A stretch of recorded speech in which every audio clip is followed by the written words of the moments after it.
अस्सलाम वालेकुम बच्चों। वालेकुम सलाम। लो जी, जो पास हो गया उनको मुबारक हो। और अगर किसी का रह गया है तो वो मशवरा करने या अगर कोई मशवरा करना चाहता है तो वो कॉलेज आ सकता है। ठीक है जी। तो अच्छा ऐसे है कि प्लीज म्यूट कर दें सबको ज़रा इस दफ़ा। हम ना अब आपके टेस्ट भी प्लान करेंगे और टेस्ट आपके ये हुआ करेंगे कि हम आपको ना 1 घंटे का टेस्ट बनाया करेंगे। क्यों जी क्यों भाई 1 आवर का टेस्ट बनाया करेंगे। अब उसमें ना बच्चों पढ़ना आपने है, पेपर आपने कल को आई कैप का देना है, तैयारी आपने करनी है। अगर आप मेरे पास कोई 50 में से 50 नंबर भी ले लेंगे तो उसका कोई फायदा नहीं है जब तक आपका पास नहीं होगा paper into the from the I cap. हम आपको पेपर भेजा करेंगे ग्रुप में, ठीक है जी। आप उसको अपना पेपर लेके आप पेपर्स को एक मखसूस टाइम में, मतलब 1 घंटे का पेपर है तो हम आपको 1 घंटा 20 मिनट दिया करेंगे। अगर पेपर आपका 1 घंटे का है तो आपका पेपर हम आपको टाइम दिया करेंगे 1 घंटा 20 मिनट का। और फिर आप वो पेपर सॉल्व किया करेंगे और वो पेपर सॉल्व करके आप जो है वो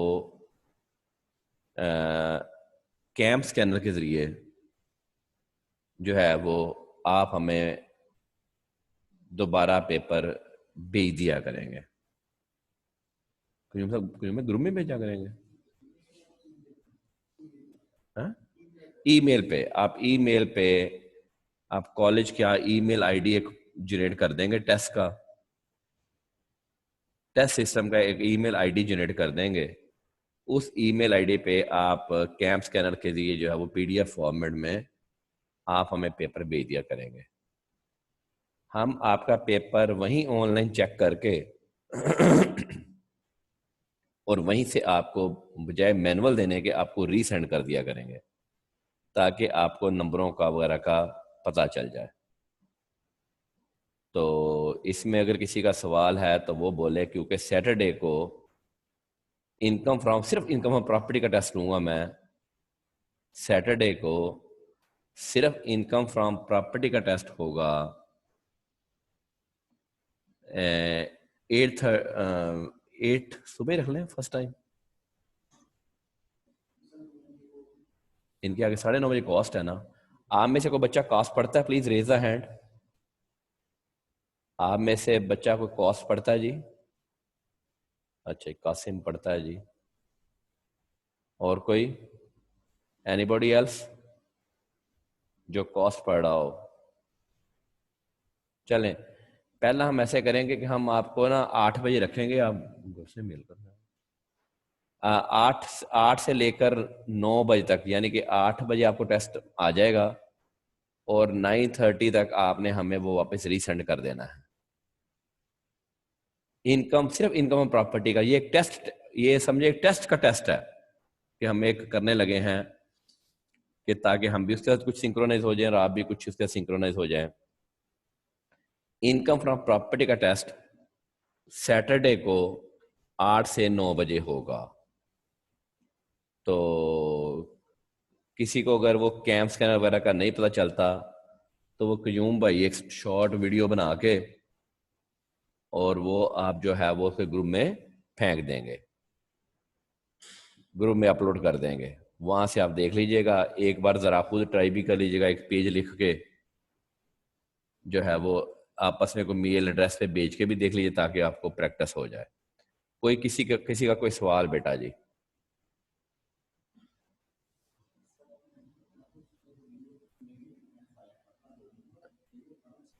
हाँ, उसमें आपने पहले रोल नंबर लिखना है और फाइल का नेम, फिर सब्जेक्ट लिखना है। वो अपलोड कर देना बना के। हाँ, क्यूम भाई अपलोड कर देंगे। अच्छा, ये किसी और का कोई रिजल्ट के बारे में या किसी और चीज के बारे में कोई क्वेश्चन है तो बेटा बोले जी। पढ़ना भी स्टार्ट करते हैं जी। अगर आप पास, यानी कि जो जो बच्चे पास हुए हैं उनको कांग्रेट्स है। तो खैर मज़ा तो उसी वक्त आता है जब एक टीचर हक करता है, जो बच्चा पास होता है। लेकिन सरकमस्टांस इस तरह के हैं, अल्लाह ताला हमारे मुल्क को महफूज रखे। अच्छा, थोड़ा सा ज़रा अभी थोड़े से लोग हैं, हम क्विकली ज़रा कर लेते हैं। लिखते ज़रा मुनीब,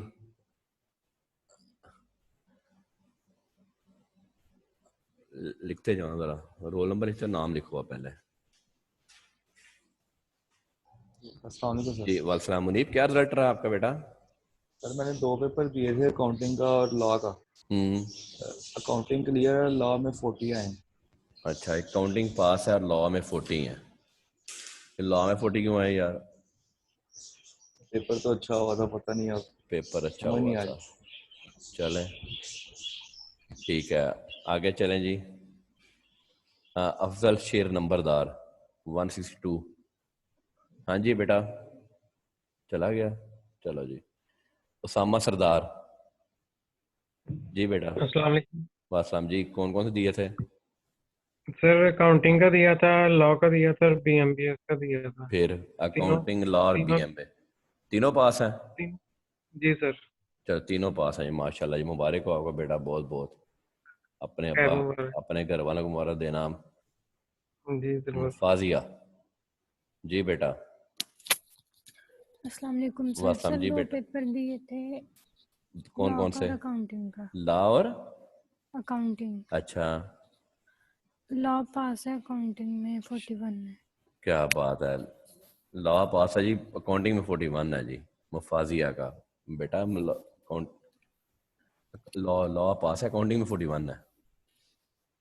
चलें, ठीक है। समरा, हाँ समरा मैंने जी। लॉ अकाउंटिंग और 3 पेपर दिए थे, law accounting and BM. BM हाँ पास है और बाकी 2 पास नहीं है। हाँ, वो मुझे पता, इसने दिया था। दोबारा बोलो बेटा। Sir law law, accounting accounting account, accounting intro दिया था। Accounting, yes sir. इंट्रो और बीएम, और बीएम, और बीएम अच्छा। बीएम पास है और बाकी 2 नहीं है। बीएम पास है जी। Yes sir. और उसमें कितने नंबर हैं इंट्रो में? 34। 34। और लॉ लॉ में में, 32। लॉ में 30, 32 लॉ में 32। पुत्र, फिर इसका मतलब लॉ आपने पढ़ा नहीं था ना। चलो जी, नहीं सर, लॉ बहुत ज्यादा पढ़ा था लेकिन उसमें इतने लो कम जी, नंबर आए, यकीन नहीं हो मैं रहा। 30। चलें, हसनात, जी पुत्र, कौन कौन से दिए थे जी? हसनात, हसनात भी चला गया, हसनात किधर गया? ओ, अच्छा ऐसे है कि जी मैं नहीं पूछ रहा, आप सब लोगों को, जो बच्चे हैं, वो मजे की बात बताऊं, जो फेस है बेटा, जो हकीकत है उसको फेस करते हैं। मैंने पूछना शुरू किया है तो 23 बच्चे रह गए हैं जी। कमाल हो गया यार, कसम से, जो हकीकत है आप उस हकीकत को बदल नहीं सकते, तो इसमें कोई फर्क नहीं पड़ता।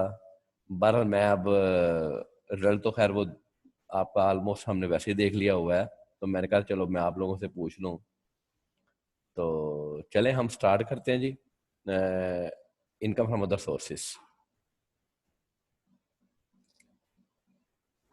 अच्छा जी, हम बेटा दो, हम ना एनटीआर और एफटीआर, हम फाइनल टैक्स regime, हम सॉरी, हम सेपरेट ब्लॉक ऑफ इनकम पढ़ चुके हैं। हम सेपरेट ब्लॉक ऑफ इनकम जो है वो पढ़ चुके हैं और एनटीआर पढ़ चुके हैं। अच्छा, यहाँ पे भी एक तरह से ना ये बेटा एफटीआर भी एक आपके लिए, सिर्फ आप, एक मैं जनरल सेंटेंस बोलूँ ना अगर, तो एफटीआर भी एक तरह से सेपरेट ब्लॉक ऑफ इनकम ही है। इसको बोलते हैं हम final tax regime।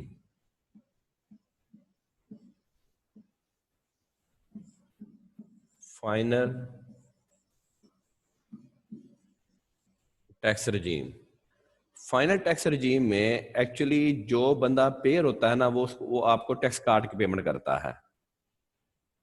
For example अगर मैं बात करूं कि डिविडेंड किसको मिलता है, डिविडेंड मिलता है जाहिर है जो शेयर होल्डर उसको डिविडेंड मिलता है। अगर मुझे कोई कंपनी डिविडेंड देगी तो उसने मुझे अगर 100 रुपए डिविडेंड दिया तो मुझे 85 रुपए टैक्स काट के पेमेंट देगी, सॉरी 15 रुपए टैक्स काट के पेमेंट देगी और मुझे नेट मिलेंगे 85 रुपीज। और अगर मेरी इनकम पूरे साल में सिर्फ डिविडेंड इनकम है तो मैं साल के बाद कह दूंगा कि जनाब मेरी जो इनकम है वो मेरी 100 है, मेरी टैक्स लायबिलिटी 15 है, मेरा टैक्स डिडक्टेड 15 है और मेरा जो नेट पेएबल है वो 0 है। टैक्स लायबिलिटी, टैक्स डिडक्टेड और नेट पेएबल, ये बेसिकली होता है आपका है, इसको बोलते हैं स्कीम को, इसको भी बोलते हैं फाइनल टैक्स रिजीम, FTR। तो जो NTR है आपको पता है, NTR ने सवाल के अंदर ऐड हो जाना है, उसकी इनकम ने अंदर ऐड हो जाना है, जबकि जो डिविडेंड जो FTR है या सेपरेट ब्लॉक ऑफ इनकम है उसका सवाल अलहदा हो जाता है, उसका सवाल जो है वो आपका अलहदा, नीचे हम अलहदा सवाल करते आए हैं। अब income from other sources, basically income कौन सी इनकम है, ये बेटा वो इनकम है जो कि पहले 4 हेड्स में फॉल नहीं करती। टोटल 5 हेड्स बना दिए गए, टोटल 5 हेड्स बना दिए गए। इनकम सैलरी में एम्प्लाई और एम्प्लाई का रिलेशनशिप होता है, इनकम फ्रॉम प्रॉपर्टी में लैंडलॉर्ड और टेनेंट का रिलेशनशिप होता है, इनकम फ्रॉम बिजनेस अभी हमने शुरू नहीं की, इनकम फ्रॉम बिजनेस बहुत ही वास्ट टर्म है, उसमें मैं कहूँ जी पार्कर रैंडल भी इनकम फ्रॉम बिजनेस है, वो खैर हम पढ़ना शुरू करेंगे। द टिप्स भी इनकम फ्रॉम बिजनेस है, क्रीसेंट, MCB, सारा कुछ इनकम फ्रॉम बिजनेस है। तो बेटा वो हर चीज इनकम फ्रॉम बिजनेस में फॉल करती है। कैपिटल गेन हम पढ़ा है, उसमें आपको पता चल गया कि हमने कौन कौन से जो है वो स्पेसिफिक कैपिटल गेन में फॉल करते हैं। शेयर्स है, प्राइवेट के शेयर्स हैं वो NTR है, पब्लिक के शेयर्स हैं वो आपका जो है वो सेपरेट ब्लॉक है, प्रॉपर्टी की सेल जो है वो आपकी सेपरेट ब्लॉक है, ज्वेलरी आपका NTR है। ये मैं आपको जो है वो आपकी NTR सेपरेट ब्लॉक की बात करता हूं। अब यहाँ पे एक नया लफ्ज आ गया, वो नया लफ्ज क्या है, वो है FTR। अगर आप लोगों के लिए मैं बात करूं, आपके सवाल हल करने के लिए बात करूं, तो बेटा FTR भी आपका एक तरह से सेपरेट ब्लॉक के साथ ही सोल्यूशन होना है। NTR में नेट टोटल इनकम में ऐड होना है और FTR और जब NTR का सवाल खत्म हो जाएगा तो NTR जो है वो FTR और सेपरेट ब्लॉक अलग सवाल किया जाएगा। ये जब अब सवाल का तरीकाकार वही रहना है जो हम कर चुके हैं। ये बेटा सिर्फ सवाल जो है ना वो एक्सटेंड होता जा रहा है। तो इनकम फ्रॉम बिजनेस में वो तमाम इनकम आती हैं जो कि पहले प्रीवियस 4 हेड्स में फॉल नहीं करती, तो बेटा वो आती है इनकम फ्रॉम अदर सोर्सेज में। अब जो इनकम फ्रॉम अदर सोर्स की जो मुख्तलिफ एग्जाम्पल बता दी गई इनकम टैक्स में, वो इनकम जो है अब उनमें कुछ इनकम जो है वो नॉर्मल टैक्स रेजीम में फॉल करती है और कुछ इनकम जो है वो आपकी बेटा फॉल करती है into the final tax regime.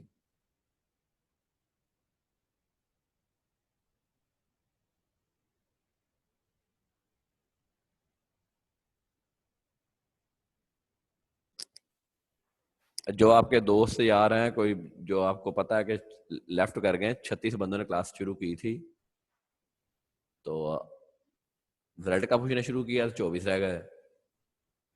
अब जब मैं रिजल्ट का पूछना छोड़ दिया तो फिर 30 हो गए। इसका मतलब 6 अभी भी नहीं कर रहे हैं। बहरहाल चलें। अच्छा, बेटा अब हम देखेंगे कि कौन सी इनकम एफटीआर है और कौन सी इनकम एनटीआर है। सबसे पहले डिविडेंड जो है, डिविडेंड आपको पता है कि कौन सी इनकम है, और डिविडेंड जो है that is a 15% for filer. Non filer का करने की जरूरत नहीं है आपको, बस आप 15 फाइलर जो है, फाइलर आपको पता है कौन है, फाइलर है जो अपने रिटर्न रेगुलरली फाइल करता है। गवर्नमेंट ने क्या किया है कि एक ना लिस्ट बना दी है कि कौन से लोग जो है वो बकायदा रिटर्न फाइल करते हैं। उस लिस्ट को हम बोलते हैं active tax payer list. Active,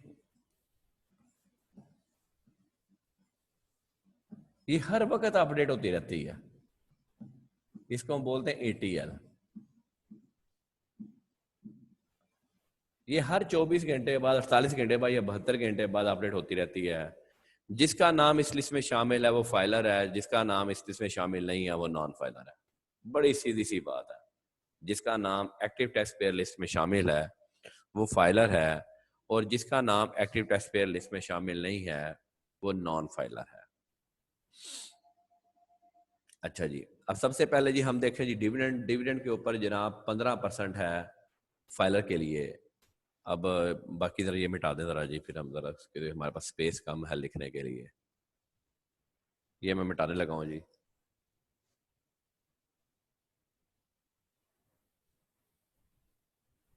अच्छा, उसके बाद रॉयल्टी, आपको कोई रॉयल्टी मिलती है जनाब, वो आपकी टोटल इनकम में ऐड होनी है, तो ये एनटीआर है।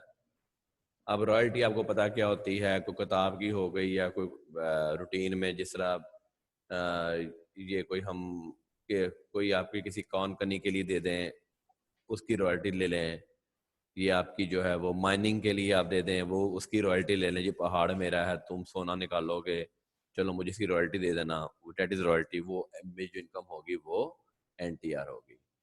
प्रॉफिट डेट बेसिकली बेटा क्या है, ये क्या है, एक तरह से आपका बैंक प्रॉफिट है। ये आपको जो बैंक प्रॉफिट, आपको जो बैंक प्रॉफिट मिलता है, that is also the final tax FTR है।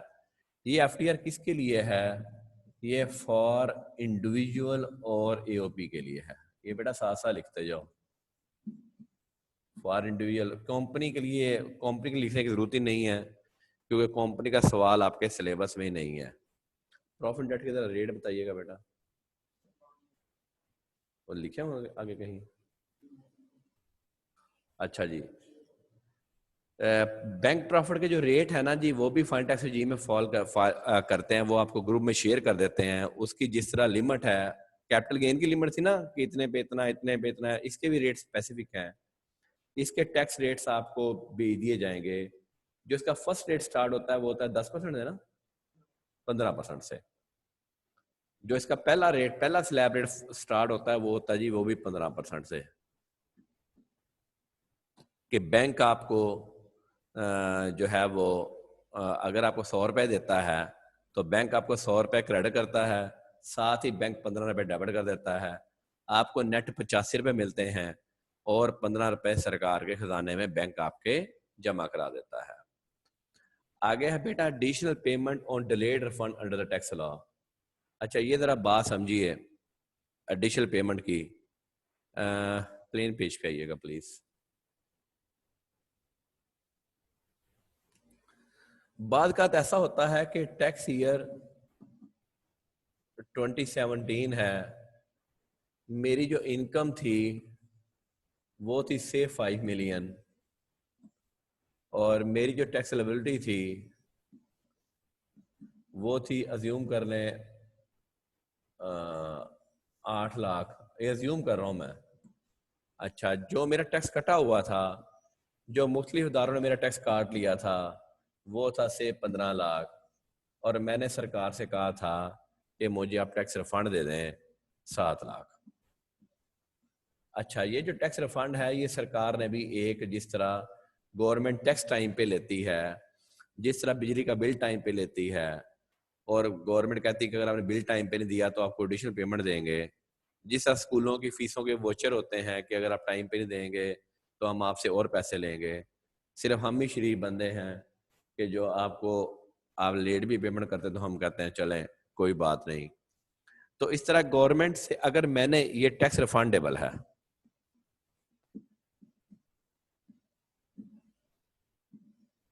ये मैंने सरकार को अप्लाई किया कि मुझे 7 लाख का रिफंड दे दें, सरकार ने भी एक टाइम लिमिट के बाद मुझे पैसे वापस करने हैं। अगर सरकार मुझे उस टाइम लिमिट में पैसे वापस नहीं करती तो मैं, सरकार ने मुझे आफ्टर 3 इयर्स वापस किए पैसे, आफ्टर 3 इयर्स वापस किए सरकार ने मुझे 7 लाख, तो मैं सरकार से कह सकता हूं कि जनाब इसके ऊपर जो मार्कअप बनता है वो गवर्नमेंट का रेट है, उस पर जाने की जरूरत नहीं है, वो 40,000 रुपया मार्कअप बनता है, ये भी मुझे और दें, आपने मुझे लेट पैसे वापस किए हैं। ये अब गवर्नमेंट दे रही है किसको? टैक्स पेयर को, government to tax payer, government दे रही है ये 40,000 रुपया टैक्स पेयर को कि टाइम पे पैसे वापस नहीं किए। अब सरकार पता क्या कहती है, ये जो 40,000 रुपया है ये टैक्स पेयर की इनकम है, और ये इनकम किस में जाएगी? एनटीआर में जाएगी, और जब एनटीआर में जाएगी तो ये टैक्सेबल होगी। कैसा? गवर्नमेंट ने एक तरफ आपको पैसे वापस भी किए तो इसमें आधे पैसे फिर गवर्नमेंट वापस ले जाती है। That is called additional payment on delayed refund. यहाँ पे किसी का सवाल है तो वो बोले जी, किसी का कोई क्वेश्चन है तो वो बोले जी।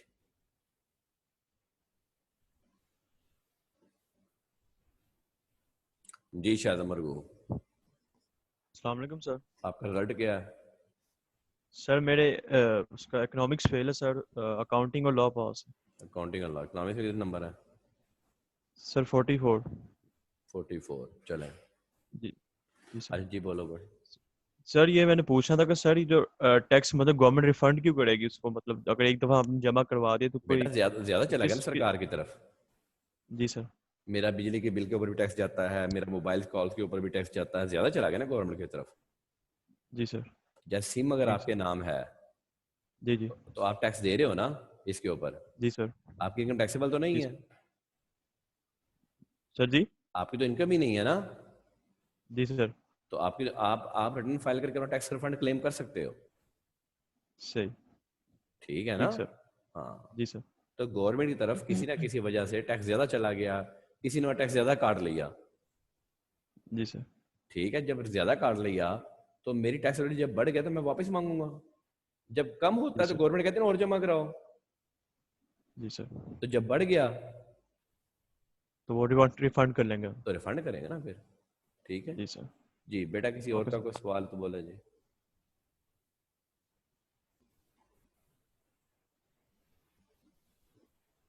जी किसी और का सवाल तो वो बोला जी। अच्छा जी, ये ग्राउंड रेंट बेसिकली क्या है? ये बेटा ये यहाँ नहीं आना, ये इनकम फ्रॉम प्रॉपर्टी में जाना है। ये यहाँ गलत लिखा हुआ है, ये गलत लॉ से गलती हुई हुई है, ये आपने इनकम फ्रॉम प्रॉपर्टी में आना है। ये ग्राउंड रेंट बेसिकली क्या है कि रेंट ऑफ ओपन प्लॉट।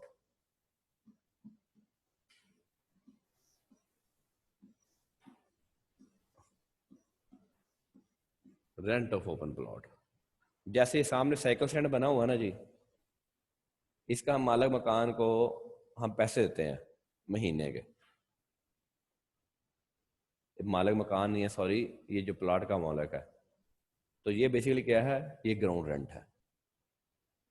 तो ये बेटा इनकम फ्रॉम प्रॉपर्टी में जाना है, ये सरकार को यहाँ से एलिमिनेट कर देने चाहिए, ये आपको इनकम फ्रॉम प्रॉपर्टी में ही आपने लेके जाना है। उसके बाद ये सब lease of the land and building, ये देखें हम ये पढ़ के आए हैं इनकम फ्रॉम प्रॉपर्टी में कि यहाँ क्यूम भाई, ये आपको पता है कि ये जो कॉलेज है ये हमारा किराए के ऊपर है। क्यूम भाई अगर ये कहें कि जी मैं यहाँ पे क्यूम भाई अगर ये कहें कि जी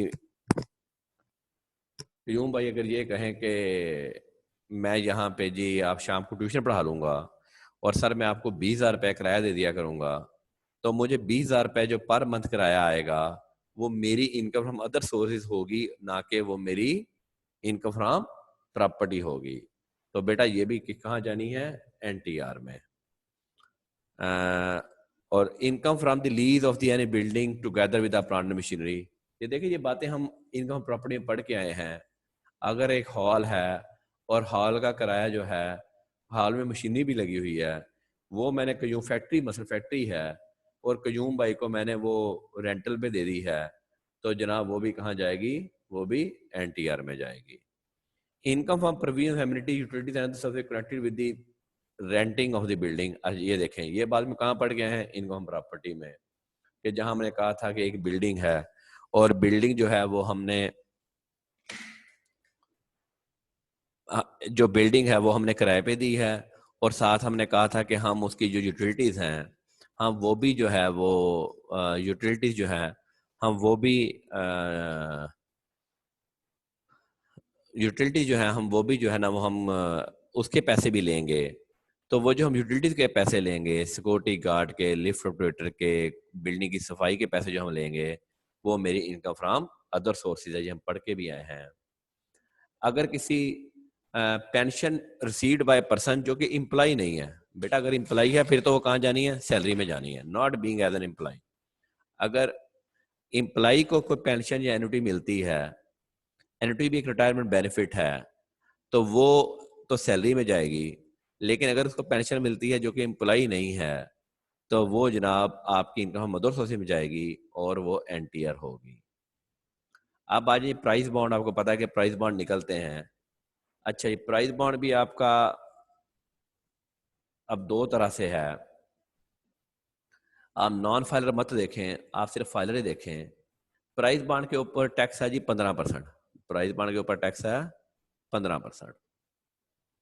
ठीक है जी। इसके अलावा आपको पता है कोई रेफल निकलती है, कोई लॉटरी है, कोई प्राइज है, कोई विनिंग ऑफ ए क्विज है, या आपको पता है ये जो वो जीतो पाकिस्तान, वो क्रॉसवर्ड पजल वगैरह जो है, उसके ऊपर टैक्स है जनाब 20%। आपको बड़ी मजे की बात बताऊं, ये जो आपके शोज होते हैं जिसमें आपको ये मोटरसाइकिल मिलती है, जिसमें आपके अनाम निकलते हैं, इसके बाहर FBR के बंदे बैठे होते हैं, ठीक है, और वो कहते हैं मोटरसाइकिल लेके जानी है, तो पाजन मोटरसाइकिल प्राइस का जो 20% टैक्स जमा करवाएं और फिर उनको मोटरसाइकिल जो है वो हवाले की जाती है।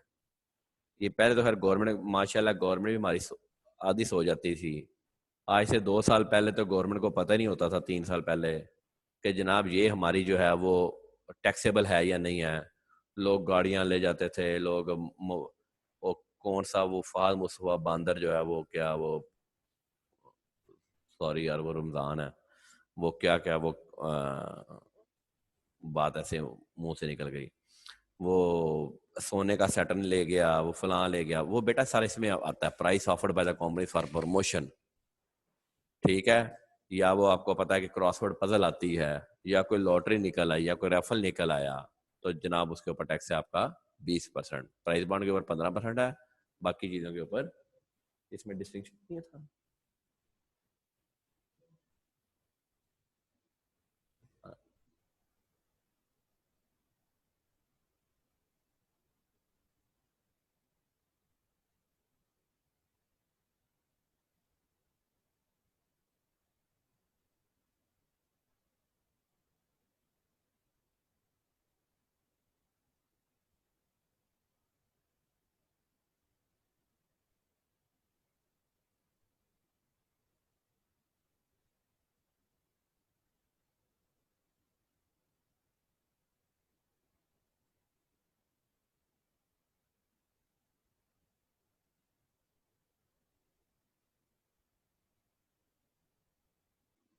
अच्छा बेटा, ये एक छोटी सी इसमें एक छोटी सी एक मिस्टेक है, वो जरा ठीक कर लो कि प्राइस बॉन्ड में 15% है, ये ठीक है।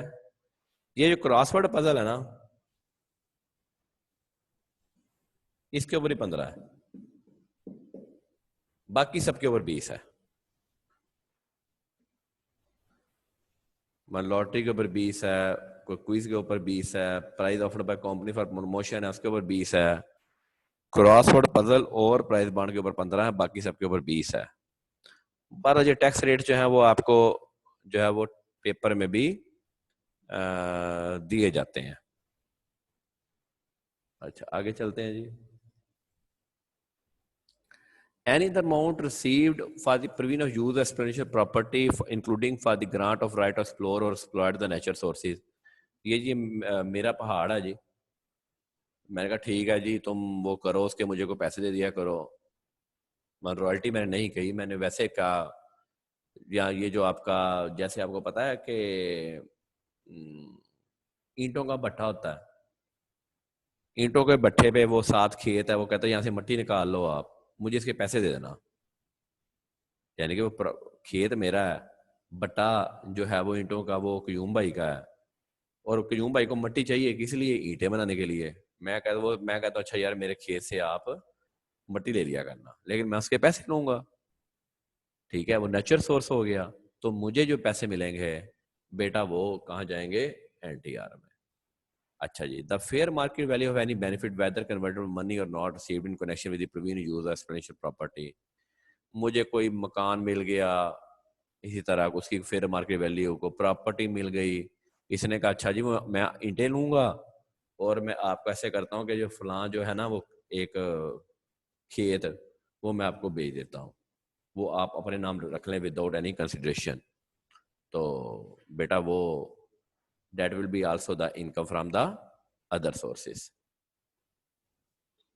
अच्छा, ये अब हम पढ़ लिया था हमने जी, कहाँ ये हमने फिर इनकम फ्रॉम प्रॉपर्टी में पढ़ लिया था कि जो हमने ये आपको याद होगा, ये इनकम फ्रॉम प्रॉपर्टी में हम पढ़ के आए हैं, जिसमें मैंने एग्जांपल दी थी अपनी टिप्स की, और अपनी एग्जांपल दी थी कि हाजी साहब कहें जी आप मकान खाली करा लें, और फिर जो मुझे एडिशनल पैसे मिलेंगे ब्रीच ऑफ कॉन्ट्रैक्ट के, उसको तकसीम 10 करके जो है वो मेरी इनकम होगी। किसकी इनकम होगी, ये इनकम है टेनेंट की।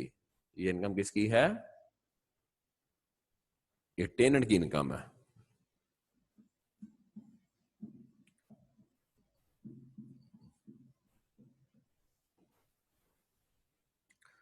ये आप इनकम फॉर प्रॉपर्टी में ये पढ़ा है बेटा, ये मैं बार बार ये इसको चीज को जो है ना वो रिपीट नहीं करूंगा।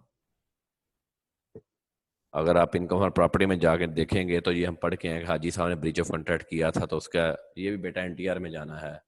Any amount received by person approved pension payment फलान एन्यूटमेंट सिस्टम, ये एनटीआर। ये आपको याद होगा कि हमें इसकी टैक्स क्रेडिट मिलता था, हमने पेंशन फंड में अप्रूव करते थे, पेंशन फंड में इन्वेस्टमेंट करते थे। ये सेक्शन 63 आपका टैक्स क्रेडिट वाला, सेक्शन 63 टैक्स क्रेडिट जो हम पढ़ के आए हैं, ये मैंने कोई इन्वेस्टमेंट की है और मुझे उसके बाद आपको पता है ज़ाहिर जब मैं इन्वेस्टमेंट करूंगा तो मुझे रिटायरमेंट के ऊपर इकट्ठे पैसे मिलेंगे, तो बेटा वो एग्जेम्प्ट रहना है, वो टैक्सेबल नहीं होना, वो क्या होना है, एग्जेम्प्ट रहना। इसको हाईलाइट कर लें, उसको एग्जेम्प्ट रहना है। अच्छा जी, इसको ये एक बड़ी इंपॉर्टेंट है, ये बड़ा इंपॉर्टेंट है, ये मैं आज डिस्कस नहीं करूंगा क्योंकि ज़ाहिर अभी कुछ बच्चे जो गम में बैठे हैं तो कल कुछ ज्वाइन करेंगे, ज़ाहिर है इसको मैं डिस्कस नहीं करूंगा। आगे देखते हैं, आगे कोई चीज़ रह गई है तो वो इम्पोर्टेंट एस्पेक्ट। अच्छा जी, हाँ जी, ये मैं एक डिस्कस कर देता हूँ कि जब मेरी एनटीआर की इनकम है ना बेटा, तो मेरे एक्सपेंडिचर अलाउ होने ही होने हैं। मेरी एनटीआर की इनकम जो है, अब देखें सैलरी एनटीआर, अब सैलरी में कोई खर्चा जो है वो अलाउ नहीं होता कि जी मैं एम्प्लॉयर के पास गया साइकिल का किराया लगा, वो नहीं अलाउ होता। अच्छा, फिर हमने जी कैपिटल गेन में एनटीआर देखा, कैपिटल गेन में अब वहां भी हमने क्या किया, उसकी जो सेल है, क्या सेल का 100 रुपये टैक्स लगाया, नहीं, जो एनटीआर वाला था हमने कहा नहीं जी कॉस्ट ऑफ सेल लेस होगी, कोई एक्सपेंडिचर है वो भी लेस होगा, कोई डायरेक्ट एक्सपेंडिचर है 5 रुपए, तो जनाब ये 25 रुपए जो होगी वो टैक्सेबल होगी। एनटीआर में हमेशा जो डायरेक्टली रिलेटेबल एक्सपेंडिचर है वो लेस होना ही होना है। जैसे मैं कहूँ कि इस बिल्डिंग की जो सफाई का ठेका मेरे पास है और मुझे उससे पैसे आते हैं और मैंने फिर वो सफाई के लिए मैंने पैसे खर्च भी करने हैं, जैसे वो बिल्डिंग की मैंने एग्जांपल दी थी, तो जो नेट इनकम होती है वो टैक्सेबल होती है। लेकिन एक खर्चा 2 जगह पे क्लेम नहीं हो सकता, एक खर्चा 2 जगह पे क्लेम नहीं हो सकता। या ये किसी एक हेड में जाएगा, या वो अदर सोर्स में जाएगा, या वो कैपिटल गेन में जाएगा, या वो इनकम फ्रॉम बिजनेस में जाएगा। तो बेटा जहां की इनकम है वहां क्लासिफाई करेंगे, जहां का एक्सपेंडिचर है वहां क्लासिफाई करेंगे, और एक्सपेंडिचर को हमेशा देखेंगे कि क्या जनाब वो इनकम से रिलेट करता है या नहीं करता। रिलेट करता है तो बेटा हम वो एक्सपेंडिचर लेस करके जो बैलेंस इनकम होगी उस पर टैक्स लगाएंगे। एनटीआर में हमेशा याद रखिएगा, जितनी इनकम कम होगी उतना टैक्स कम होगा, जितनी इनकम ज्यादा होगी उतना टैक्स भी ज्यादा होगा। तो इसलिए जो एक्सपेंडिचर्स हैं, जो वेरीफाइबल एक्सपेंडिचर्स हैं, वो बेटा मैंने देखने हैं। वो वेरीफाइबल एक्सपेंडिचर मैं क्लेम करूंगा, मेरे पास प्रॉपर एविडेंस होंगे, मेरे पास प्रॉपर एविडेंस होंगे तो वो मैं उतना उतना मुझे बेनिफिट है। अगर मैं प्रॉपर एविडेंस संभाल के नहीं रखूंगा तो वो मुझे उतना टैक्स ज्यादा लग जाएगा। तो this is the important aspects of the, ये आपने पढ़ लेना जी। अच्छा जी, ये एक सवाल है जी, ये अब ये क्वेश्चन भी, दिस इज योर होमवर्क, ये example, this is your homework. अच्छा बेटा अब यहाँ पे ना, अब मैं यहाँ पे होल्ड करता हूँ, अब ज्यादा नहीं बढ़ाता, यहाँ पे होल्ड कर लेता हूँ। यहाँ तक बेटा कोई सवाल है तो वो बोलने जी, कोई अपने मतलब कोई चीज और कोई डिस्कशन करनी है। अच्छा अगर आपने कुछ और पूछना है जो आपका कॉलेज भी आके पूछ सकते हैं, कोई मसला नहीं है। सैटरडे को you are the most welcome to discuss here, class के बाद आ जाएं, या अगर पहले भी आ जाए तो कोई बात नहीं, तो एक या दो बंदे अगर आ जाएंगे तो मैं यहाँ अकोमोडेट कर लूँगा, तो वो मैं आपको एक्सप्लेन कर दूंगा। तो किसी का बेटा कोई सवाल है तो वो जो है वो डिस्कस करे। Anybody, anybody have any question? जी अहमद जमाल जी बेटा। सर ये प्रॉफिट ऑन डेट किस सेंस में? दोबारा बोलो, आपकी आवाज नहीं आ रही। प्रॉफिट ऑन, मैं पूछ रहा हूँ प्रॉफिट ऑन डेट किस सेंस में सर कह रहे हैं? अहमद जमाल आपकी आवाज नहीं आ रही। सर अब आ रही आवाज? अब आ रही है। सर मैं पूछ रहा हूँ प्रॉफिट ऑन डेट किस सेंस में? ये बेटा ये जो बैंक से मिलता है, आपको लोन दिया, लोन के ऊपर मार्का मिला, वो प्रॉफिट डेट ही है। ठीक है, लोन कौन? बैंक मुझे लोन नहीं देता, यस मैंने बैंक को जो पेमेंट की है वो भी प्रॉफिट डेट ही है, लेकिन वो जो प्रॉफिट डेट है वो इनकम बिजनेस है, क्योंकि इसका बिजनेस यही है। मैंने आपको लोन दिया वैसे कैजुअली 1 लाख रुपया, मैंने कहा भाई तुम्हें मुझे 1,10,000 वापस करना है, तो ऊपर जो 10,000 होगा वो क्या होगा? प्रॉफिट होगा, वो प्रॉफिट डेट है। किसके ऊपर मिला मुझे? कर्जे की वजह से मिला ना, यस वो प्रॉफिट डेट है। इस पे टैक्स कौन पे करेगा? टैक्स जिसको इनकम आई वही पे करना है, यानी कि बैंक वाले पे करेंगे? हाँ जी, वो बैंक वाले पे करेंगे अगर बैंक को मिला तो। लेकिन अगर आपका प्रॉफिट लॉस अकाउंट होता है, आपको पता है अकाउंट आपका बैंक अकाउंट 2 तरह का है, एक करंट अकाउंट और एक profit loss account. Hello, yes जो प्रॉफिट लॉस अकाउंट होता है उसके ऊपर प्रॉफिट मिलता है? यस सर मिलता है ना। वो जो प्रॉफिट है वो प्रॉफिट डेट है इंडिविजुअल के लिए। यस ठीक है, ओके हाँ। ये जो आपकी नेशनल सेविंग स्कीम्स हैं, ये डिफेंस सेविंग सर्टिफिकेट्स हैं, इसके ऊपर भी आपको प्रॉफिट मिलता है, उसके ऊपर भी टैक्स है। यस सर ठीक है, ओके हाँ ओके। एनी अदर क्वेश्चन जी to anybody? Any person have?